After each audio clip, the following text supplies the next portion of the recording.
So ngayon guys, para sa ating tutorial ay mag-withdraw tayo mula sa ating Gcrypto papunta sa ating Gcash para magamit na natin sa ating pagbabayad sa ating mga bills o mga load.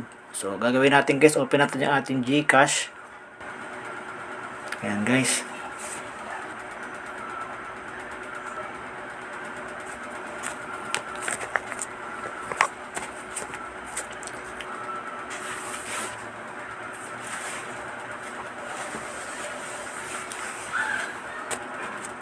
So once na open na natin yung ating Gcash, punta tayo sa View All Services.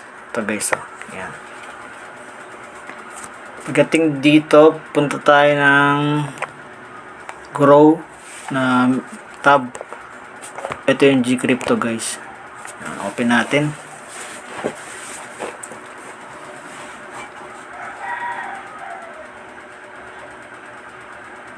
So wait lang natin guys.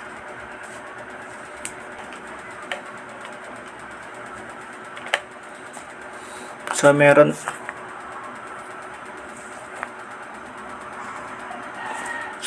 tayong ngayon guys na na 1,000 pesos na sa ating trading wallet. So gagawin natin guys, i-withdraw natin to sa ating Gcash para magamit na natin. So click the withdraw. So lagay natin dito yung amount. Lagay na natin lahat guys.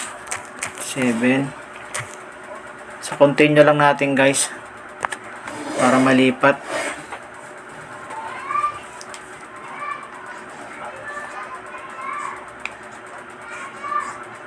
So nag-send siya ng notification sa ating Gmail. Input lang natin guys yung 6-digit na notification. So punta tayo sa ating Gmail kung saan sinend yung ating code, 6-digit code. So ang code natin ay 117838. Balik tayo sa ating Gcash. 117838. Tapos submit code.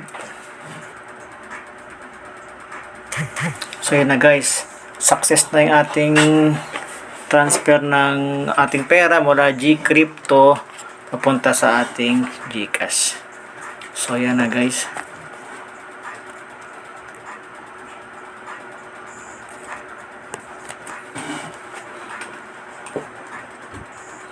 So punta na tayo sa Gcash guys.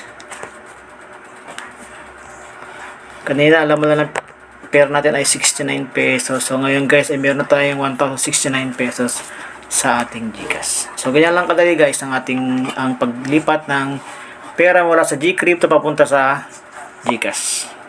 So yan lang guys ang ating tutorial.